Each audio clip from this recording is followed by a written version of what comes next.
Hello, and welcome to a new episode of We Built It Because We Had to. Interviews with founders and CEOs of early stage tech companies, their career arcs, and where they got the guts to build. Today, I'm joined by Patrick Miller, the founder and CEO of Ampyx Cyber, a company that works in the cybersecurity of industrial operations. I'll let Patrick introduce you more to his company. But for a starter here today, Patrick, and thank you for joining us. Tell us a little bit about your career arc. What led up into your career to ultimately the founding of your company? Sure. Yeah. Thank you. We industrial control systems, cyber OT. Cyber is another word for it as well. Operational technologies.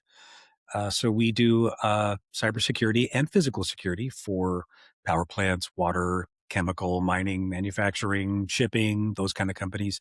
If it's a big machine that could hurt people, those are the ones we work on. So we could do IT too, but it's not nearly as exciting. We like the real stuff for critical infrastructures.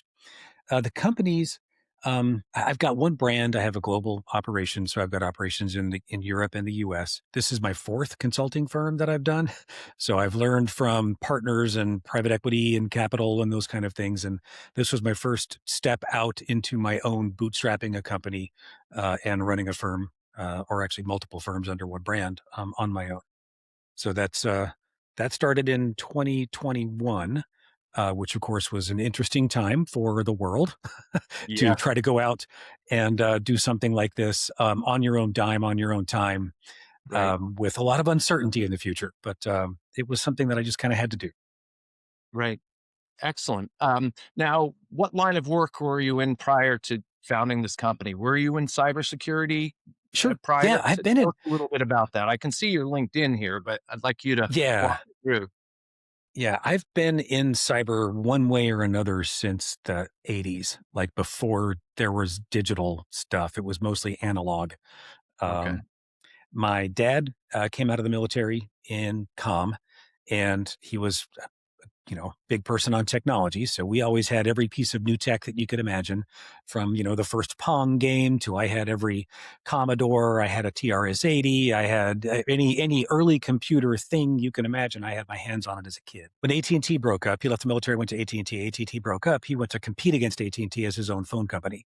So I Hmm. grew up as basically a phone tech as a kid. So, it would be like, hey, you're small, you've got little hands. Why don't you crawl down this hole filled with asbestos with a wire in your hand and a flashlight in your teeth? And so basically we wired up buildings. We ran a lot of different phone systems back then, moving from the analog world, which is like a phone system the size of a refrigerator, to what looked like a pizza box you mounted onto your wall in the new digital systems. Right. So I went through that whole transition and just grew up with tech in my hands. So Hmm. one way or another, whether it was hacking early phone systems legally, because back then when you bought a space, if it came with a phone system, that was a big bonus. The problem was the people that left that system didn't leave you the passwords. So the new owner would always come in and say, hey, can you break into this phone system so we can reprogram it? So I kind of started out cutting my teeth by breaking into phone systems and early phone hacking, and just got into the community through that. Got it. Got it. Interestingly, back in college, most of us didn't have a lot of money in college. Right? I had some good friends in France, in Paris, and we learned different public phone hacks to be able to get free calls to our Yep. friends in Paris. And we'd meet up at a specific time at public phone booths and call each other. And then I remember, I think it was called Blue Box, hacking boxes. Uh-huh. And yeah, so interestingly, I had an early introduction to that. I know I was getting free phone calls, so it wasn't as ethical as yours, but I was a college kid. I didn't know any. Yeah. Yeah. Well, back then, the lines were a little less clear in some cases Yeah, than they absolutely. are now. After Yeah, 20, 30 years of legal precedent, we know where the boundaries are a little easier now. we do. And social networking seemed a lot easier back then, the Yeah. social hacking. It Yeah, was all IRC and BBSs pretty much. So yeah. that's right. That's right. Hmm. So, So tell me about the focus of Yeah. Ampyx Cyber. These are SCADA systems, or these are what operational specific systems are we talking? Yeah. I mean, yes, it is SCADA to a certain extent, supervisor controlled data acquisition. So it is, field telemetry. You're measuring a system. What's the flow? What's the pressure? What's the temperature? What's the speed? But that goes back into a control system. And sometimes that control system controls like a plant. Maybe it's a manufacturing plant or a power plant or a water plant. But then maybe you've got one or two or 10 or 50 or 100 of those. So you have a layer on top of that that manages all the different facilities. Maybe they're connected with like a transmission line of some kind, whether it's, um, shipping and rail to get point to point, or whether it's like an electric line or a gas line. So the layers of all of those systems are what we deal with primarily. The focus that we deal with in some companies is going to look completely different because it'll be like the actual asset owner themselves, where we work with them to make that system more secure, more hacker proof, keep the, terrorists out of the power system, for example. And then the other side is we work with a lot of the vendors of the hardware and software that you use in those environments to make it more secure. So we do everything from like hardware hacking down to the UEFI and bootloader of a specific, industrial thing, an industrial widget of some kind, all the way up to designing entire security programs for multinational organizations that are trying to run, 100 different generation sites across the globe. So it really depends on what they need, but it covers the full spectrum of pretty much anything OT security related. Got it. So in your services that you cover, and do you have a product that you're installing, or is it primarily the consulting, the testing, the hardening? Okay. Yeah, And great and question. We don't do product at all. In fact, we're intentionally and overtly product agnostic. So we don't have any specific alignments with any products. We do that so that we can meet the customer where they are with what they have, because in some cases a free tool works for them. In some cases they need to go buy something. In some cases they've already got 15 tools and they only need like 7. So it just depends on where they are. But that way we don't have any we get no money, no kickback for being a partner or channel or for anybody else. Our recommendations are straight up just what we know you need based on our experience. So it is really just smart people with smart answers and no right. product. Well, this is certainly a good topic these days. Our governments here in the US has been warning us about these attacks that have been ongoing for the last 10, 15 years. Interestingly, I was part of a founding team of a company that touched on the edge of your space. We focused on the infrastructure and data centers back in the late 90s, early 2000s.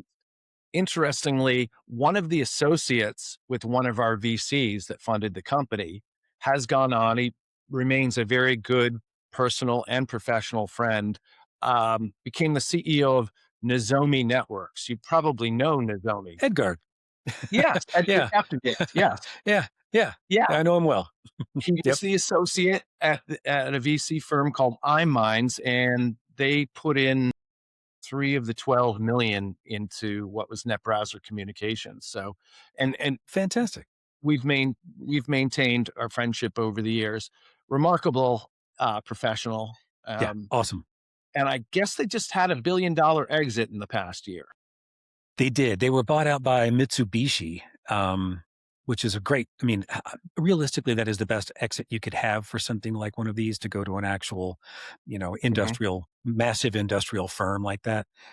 And most of the Japanese operations run their organizations well. They're known for kind of quality and focus and those kind of things. Sure, they also want to make money, but they're not just like hardcore capitalism first. They have a tendency to keep their companies, running well over time once they get bought. So I thought that was a great exit for him. Certainly wish him the best in where he's taking Nozomi from here. Yeah, yeah, absolutely. So we're going to have him pick up the dinner tabs moving forward when we get Perfect. together. Exactly. Yeah. So, well, back to you. So, what was the moment you took the leap into forming your own company and building a Yeah. practice around this? I mean, I kind of grew up with it again, much like I did with tech. My dad started his own company when he left Bell, Okay, and he did that for many years. So I grew up in entrepreneurial mindset. I did go to work for a big utility in the Pacific Northwest. We had operations in like 9 states and I don't know, several tens of thousands of substations, big utility. And Hmm. then left the utility, went to become a federal regulator. So I worked with the western half of North America. I was the federal regulator for the NERC SIP standards there, and then Hmm. did some time at Department of Energy. So I've done big investor-owned utilities. I've done small private companies. I've done in government space. When I left the government space, I thought I think I've got enough experience that if I go out and try this on my own, maybe somebody will want to hear what I have to say, or they'll be able to pay me for my advice or pay me for my knowledge. And that was my first stint in consulting, and that's what I've been doing ever since. But like I say, I kind of grew up with it, so there was definitely like fear and concern. You never know, am I good enough? Do people really want to hear what I have to say? But luckily, I think the fact that I helped write the regulation in the electric sector and then I was the regulator for a while, that was enough wind in the sail for people to come and say, well, he probably knows what he's talking about around this. And, he's done enough in the OT space for years. So the combination of those two things seemed like a winning combination for potentially getting new business. And it took off from there. And it's been good ever since. Excellent. So in your pre-interview, you mentioned dealing with some challenges now, and in growth, maybe holding a company culture together as it grows, and Yeah. make sure it stays yours or the one you define for it. Tell me a Yeah. little bit about that. I mean, with any of the founder-led organizations, there's this, especially for consulting firms. It's typically built on the personality and the reach of the founder, right? So then, without you, you got to keep bringing the business in, right? So that part is a challenge. I have to constantly be on the road. I have to constantly be producing content. I'm speaking all over the world all the time. But that part is working. It is bringing in business. Then the challenge is as the company grows, two things. First of all, don't grow too fast because you end up just breaking your culture immediately. It just falls apart at the seams. It's too difficult. And then how do you balance bringing in consulting business without having a consulting bench that you're paying for when there's no business? So Right. managing that flow is a really, real. Those are my two biggest challenges, I would say. Culturally, the as I bring new people in, I'm very very picky about who I bring on. So that's pretty much been the only way I can, and that doesn't scale, right? If I wanted to grow by 10 people next week, that would not be very easy to do. So I've intentionally grown this one slowly, organically, in a way that I can keep the company culture. And what I found is the consultants really appreciate it. Like my team really does appreciate that careful, thoughtful approach because it keeps their world more predictable in a very unpredictable space. So that Right. part I tell them regularly, this is why we do this. I reinforce the message. That culture part is I think it's not just a requirement. It's like beyond essential because the way the model is for us, if we wanted to scale to 100 people, I would just have to give up on it and go to a completely different culture. Right. But I don't want that. I've got a very, very no ego, no prima donnas. Everyone works together. We all take care of each other kind of approach. And it's a great culture on the inside. Everybody loves, so far, I hear good things at least, and that I haven't seen any real major culture problems. Then the next piece is just making sure that I've got plenty of hours for them and I'm not growing too fast or having long windows without work. Right. Right. Well, along those lines, all of us that start companies rely on friends and family networks or our close networks to develop business early on, really to get you off the ground. But there's a time where it has to switch to a go to market process that's repeatable and predictable. So you Yes. can predict the back end requirements too, keep your people busy, revenue flowing. Have you made that switch yet? Are you still a referral driven business, or have you started more of a methodical go to market program? Yeah.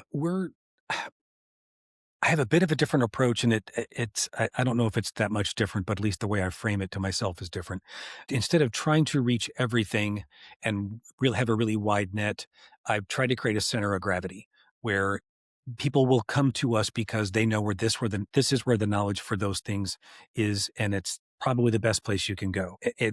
It's more of a reputational draw in a lot of Hmm. ways. So Yep.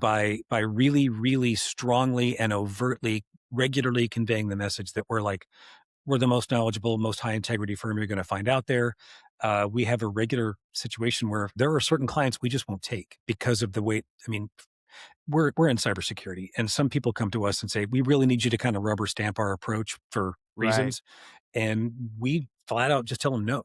I mean, but that word has gotten around now to where people know that they almost have to compete to get us as a consulting firm. It took years to try to build that culture and build that method. But at least that is the word on the street, is that we're like, we're where you go when you want the top.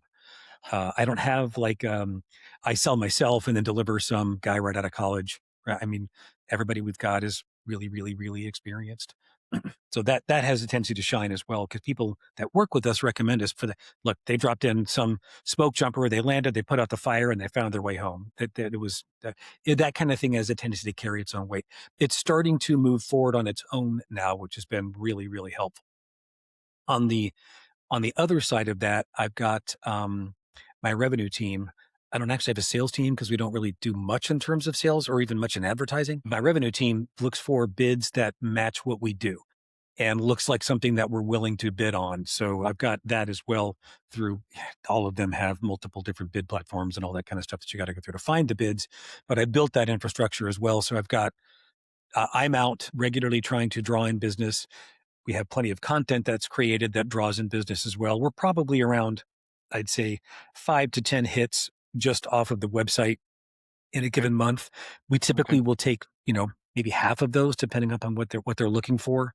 That's just drawn, and then of course, I get a lot when I'm out speaking. I get business opportunities. Just almost every conference I go to is at least one business opportunity, if not more. And then we have the bid platforms that we go through. So we'll generate a fair bit through there. So that kind of uh, multi method approach, I think, has been so far. It's kept us to where the consultants are busy, and I'm growing usually around one or two consultants minimum per quarter, if not more, depending upon what the flow is. Great. We've had some serious spikes, and we haven't had any really long droughts yet, but you always prepare for it just in case. Right.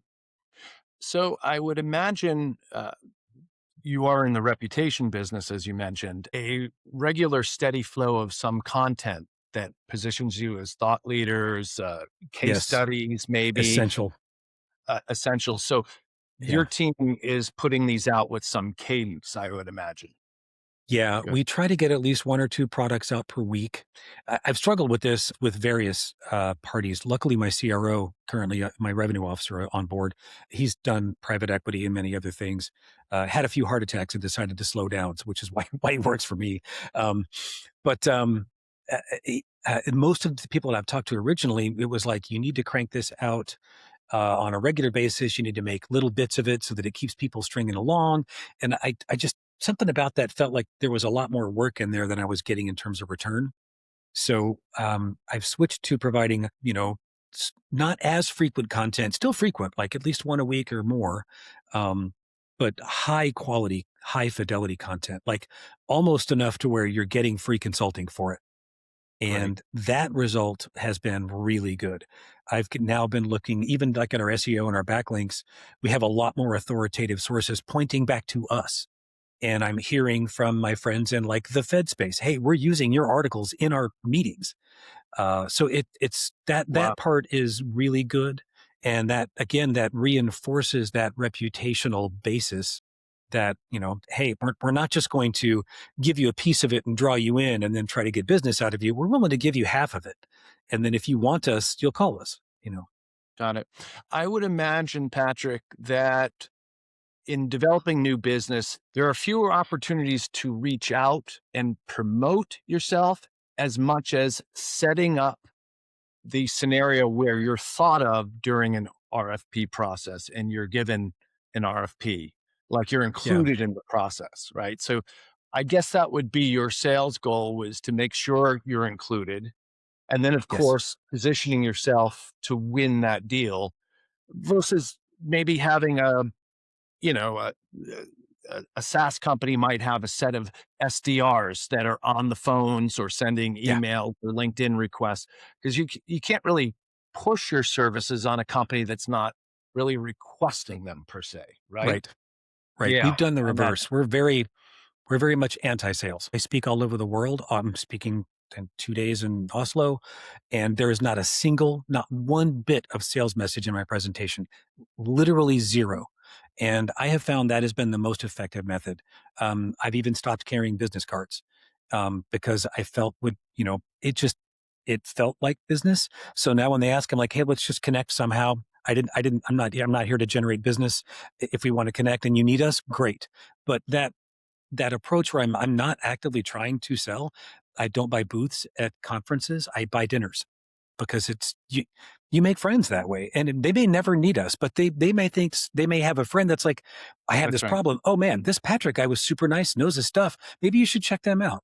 So that almost anti-sales approach, at least for our firm and the way we're structured, has been extremely helpful. Right. Excellent.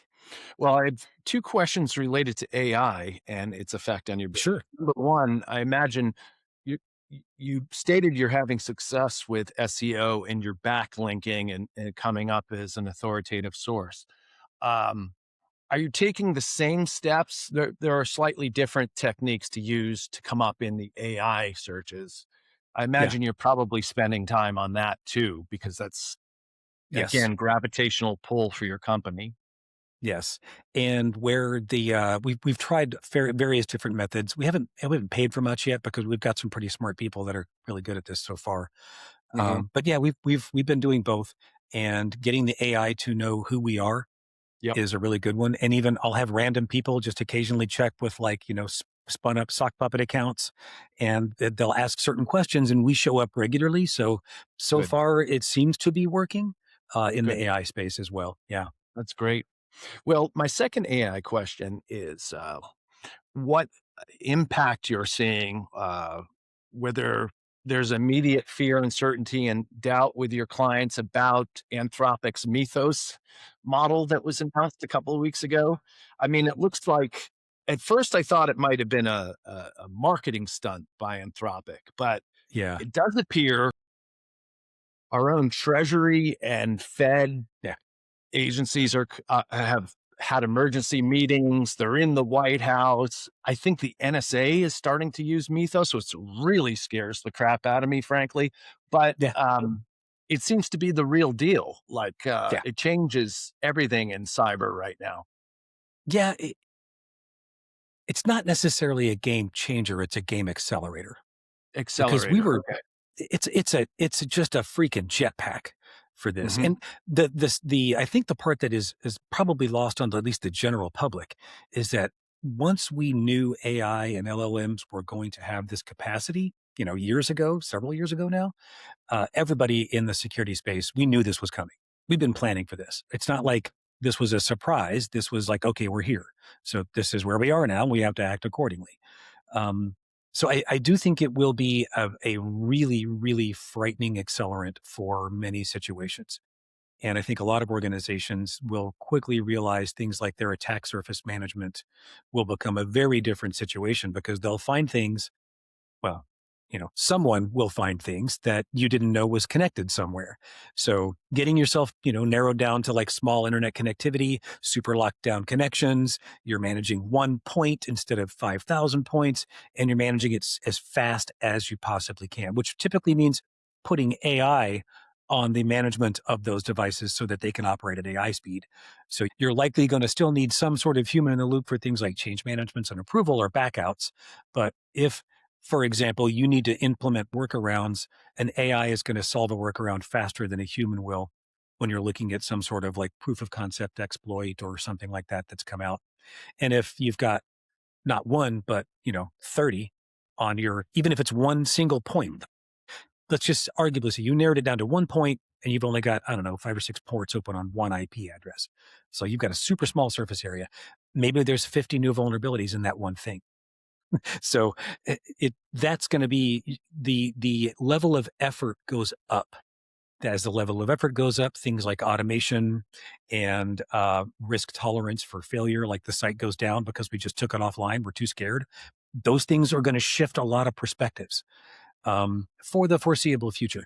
Longer term, this is really a good thing because we're finally getting to address a lot of these software bugs. Because it's going to take the like Glasswing effort to respond Mhm. to the Mythos effort. Um, Right.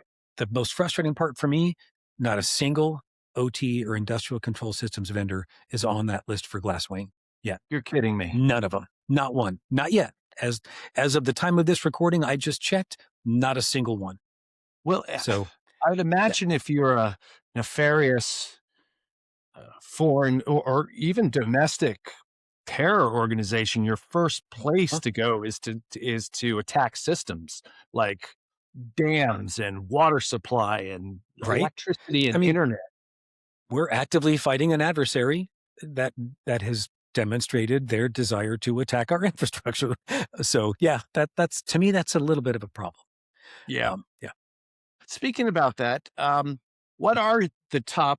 I'm sure you see attacks all the time. What top uh, two or three parties are regularly attempting attacks? I always hear China. I always hear Russia.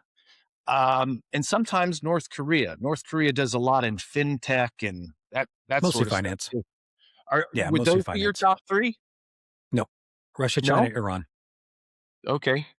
Yeah, Russia, China, and Iran. Okay. yeah, yeah. Interesting. Those would easily, and they'll go back and forth. And it's typically Russia and China vying for first and second place, back and forth. Depends on the timing, depends on the motivation, depends on opportunity. Iran isn't as skilled as they are, but they're definitely motivated. Like they're really Definitely. motivated. Well, yeah. Yeah, Yeah. That that fire has been lit. So, yeah, okay, well, I think what people probably need to understand, I think you'd agree with me that though they are making attempts to sandbox Mythos right now, there have been some off the record reports that I'm hearing where it's escaped. it, yeah. it it's reached I the think internet. it's yeah. I think it should just be assumed that once it's developed, I mean, it there's only so much you can do to keep people out of these Right. things. And Right. especially when they take on something of an intelligence of their own or, ostensibly, escape motivations. And it's hard to personify them in such a way that they're escaping out of things in the same way that like a living creature would. But they're designed to explore as many possibilities that are as the parameters will allow. And that's what they're exploring those parameters, they find opportunity and exercise that opportunity. So That's right. It's if it's built, it's part going to happen.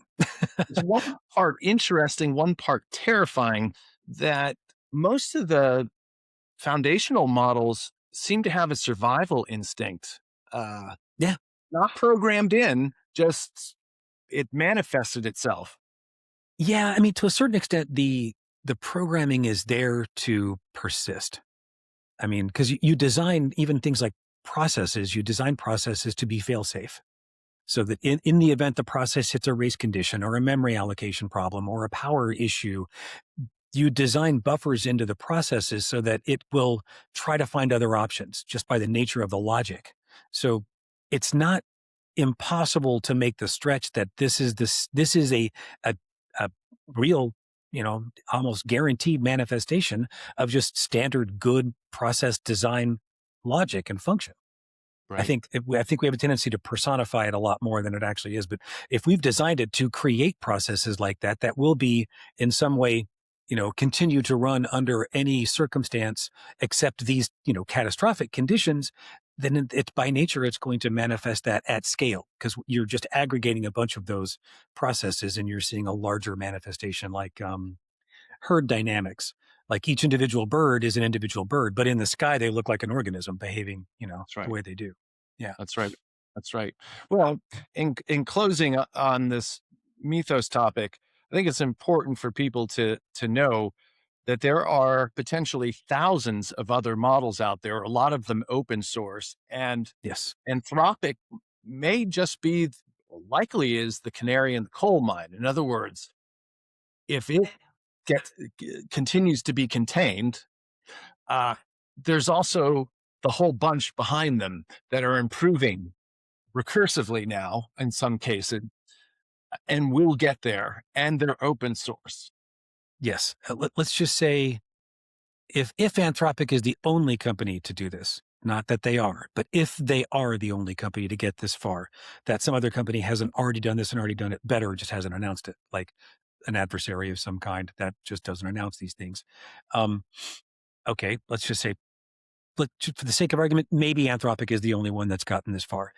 It's unlikely that no one else has come 50%, 70%, 80% behind them. Even that is frightening. So I think it's not realistic, and it would even be irresponsible to think that only one company has done this far and no one else can compare. So I don't think that's possible. Well, as we wrap things up here, Patrick, maybe back to your company, Yeah. Ampyx Cyber. What do you see in, say, 3 years, 4 years for you and your company? And what plans do you have in place to get to that place? Um, I don't want to get giant. I know that much because I've had to manage. Just it's difficult to manage culture. It's difficult to manage. I like being able to know my people and their spouses and birthdays and things like that. I do want to have a different kind of consulting firm. I want to have a place where consultants, you know, compete to try to get in, and I want to have a place where clients compete to try to get our business as well. So that's my goal in 3 years or more, is to more of that. Um, Continue building the brand and the reputation. Hopefully, we're still the best at what we do, and keeping on top of technology and keeping on top of everything else is the hardest part, because things change all the time, nonstop, and that effort is enormous. Uh, but we got our work cut out for us. What I like about it is it's easier to do that if I've got a smaller team that gels well, because when they work as well as they do together, they become greater than the sum of their parts. So it is effectively a force multiplier. It's not just a cultural thing for the sake of culture. It actually operates better that way. Great. Fantastic. Well, I want to thank you for joining me today on We Built It Because We Had to. It's been great to hear about you, your story, your arc, Thank you. and the challenges ahead with technology coming at us at the speed of light now, Literally. challenging cybersecurity assumptions of the past. So, thank you, Patrick, and I appreciate it. Sure. Thanks so much for having me.